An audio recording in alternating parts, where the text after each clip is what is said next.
Assalamualaikum warahmatullahi wabarakatuh. Alhamdulillahilladzi amarna bil ijtihadi wal i'tisam wat tamasuk bi sunnati sayyidil anam. Thumma salatan wa salaman ila nabina Muhammad sallallahu alaihi wasallam. Amma ba'd. Dewan Hakim yang kami hormati, hadirin sebangsa dan setanah air yang kami banggakan.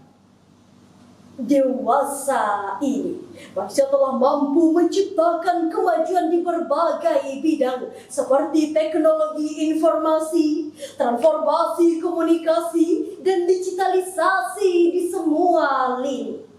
Albert Einstein juga pernah berkata, "It has become abundantly obvious that our technology has exceeded our humanity." Sudah semakin jelas terlihat bahwa teknologi kita sudah melampaui batas kemanusiaan. Di era digital, media sosial layaknya pisau bermata dua, membawa dampak positif dan negatif. Media sosial sebagai sarana berkomunikasi membantu membangun relasi untuk saling terkoneksi, bahkan membuka pintu rezeki untuk menghasilkan pundi-pundi. Namun hadirin, tidak bisa kita pungkiri, media sosial akhir-akhir ini sering disalahgunakan untuk menjalankan propaganda adu domba, memperluas jaringan teroris dan narkoba, penipuan, prostitusi online, perdagangan manusia, bahkan menjadi sarana perpecahan sara. Betapa banyak pengguna media sosial yang kini sudah tak beretika, bebas berbicara, berargumen sesukanya, menyumpah, mengutuk, menghina, bahkan melecehkan orang lain tanpa memikirkan perasaan, aturan, batasan, serta tuntunan ajaran Islam. Melihat hal tersebut hadirin, maka pada kesempatan kali ini kami akan menyampaikan sebuah syarhil Quran yang berjudul Etika Bermedia Sosial untuk Membentuk Generasi Bermoral. Sebagai rujukan Al-Quran Surah Al-Ahzab ayat 70 sampai 71. Billahi minasyaitonir rajim.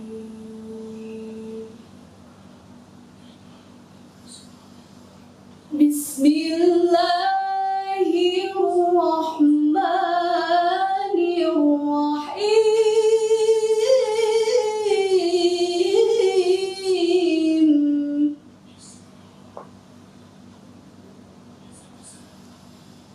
Ya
dari usikan setan yang terkutuk, dengan menyebut nama Allah yang Maha Pengasih lagi Maha Penyayang.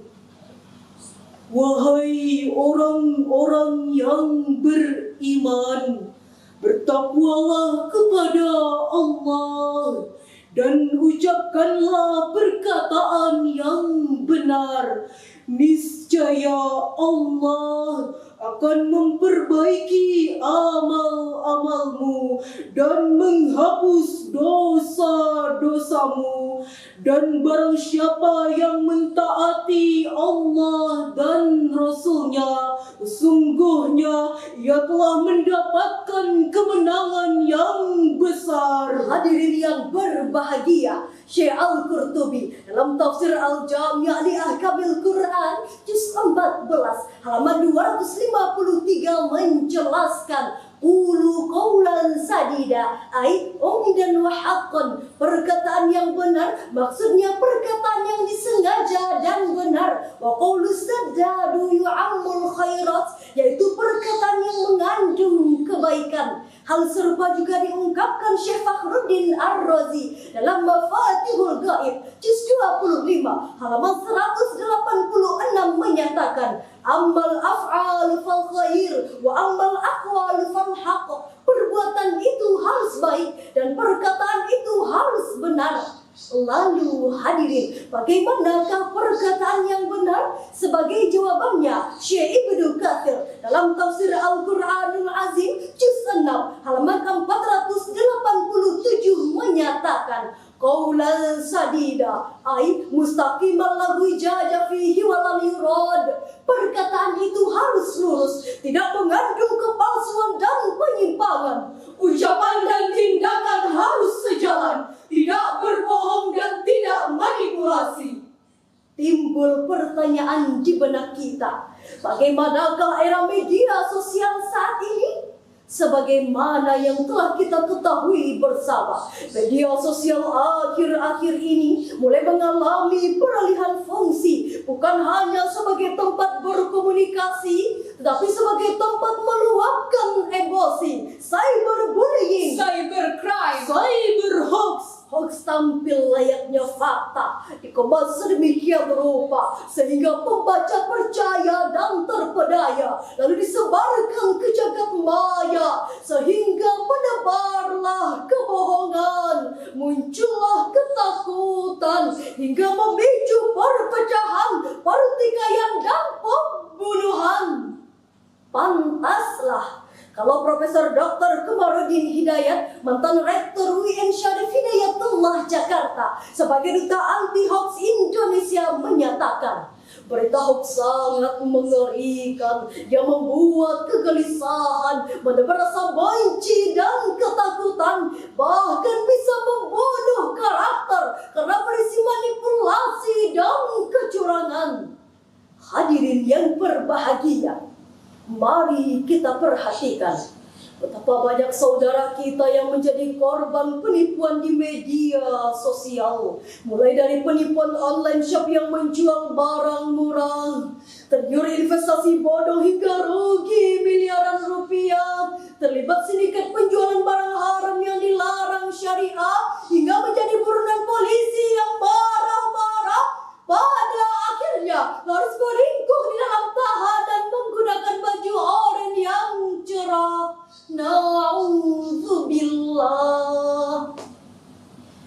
Oleh karena itu hadirin, mari kita berhati-hati dalam menggunakan media sosial. Baca dan pahami Undang-Undang ITE nomor 19 tahun 2019. Janganlah menebarkan berita yang belum jelas sumbernya, karena akan menjadi bencana. Janganlah menyinggung isu SARA agar amarah tak membara. Janganlah menyebarkan video asusila karena akan mempengaruhi tontonan remaja. Mulai saat ini, tahan jempolmu. Think before posting, saring sebelum sharing. Jadilah penyampai kebenaran. Qulu qawlan sadida. Setuju hadirin?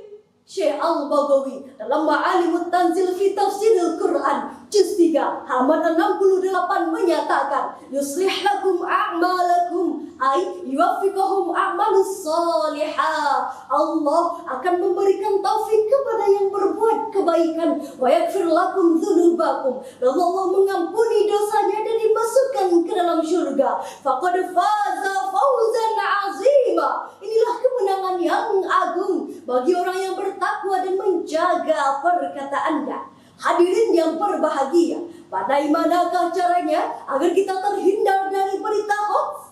Sebagai jawabannya, mari kita simak firman Allah di dalam Al-Quran surah Al-Hujurat ayat 6. Ya ayyuhalladzina amanu in ja'akum fasikum binaba'in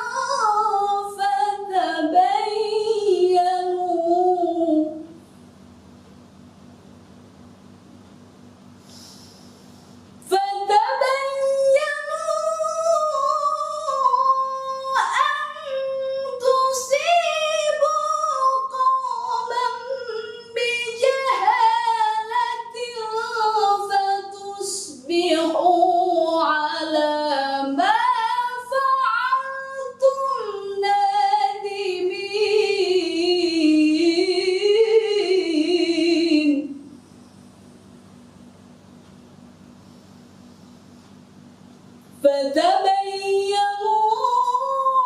أن تصيبوا قوما بجهالة فتصبحوا على ما فعلتم نادمين.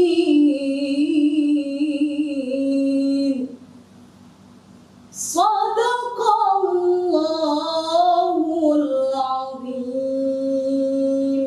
Wahai orang-orang yang beriman, jika datang kepadamu orang fasik membawa suatu berita, maka telitilah kebenarannya agar kamu tidak mencelakakan suatu kaum karena ketidaktahuanmu yang menyebabkan kamu menyesal atas perbuatanmu.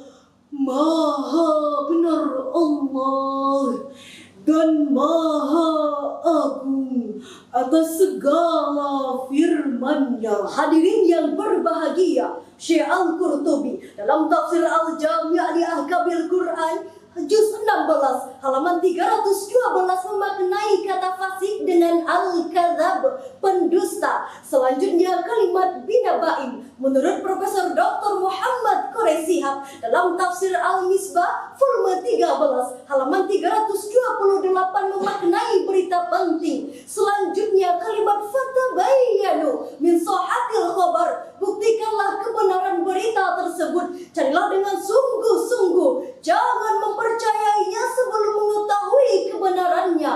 Antusibu qauman bijahalah, jika engkau memberikan mudarat kepada suatu kaum yang tidak bersalah, wa antum jahilun, itu karena kebodohanmu. Hadirin yang berbahagia, dari uraian tersebut dapat diambil kesimpulan. Pertama, etika bermedia sosial telah diatur di dalam Undang-Undang ITE, namun belum sepenuhnya rakyat Indonesia memahami dan menjalankannya. Kedua, tugas kita semua untuk seluruh rakyat Indonesia, perhatikan etika jika eksis di media. Ketiga, jadikan media sosial sebagai wadah untuk menyebarkan dakwah agar bernilai ibadah di dunia hingga jannah. Amin amin ya rabbal alamin. Kami tutup dengan sebuah pantun, pelangi indah di atas awan, membuat hati bahagia terkesan. Demi membentuk generasi bermoral masa depan, mari bijak bermedia sosial perspektif Al-Quran. Demikianlah yang dapat kami sampaikan. Hadanallahu wa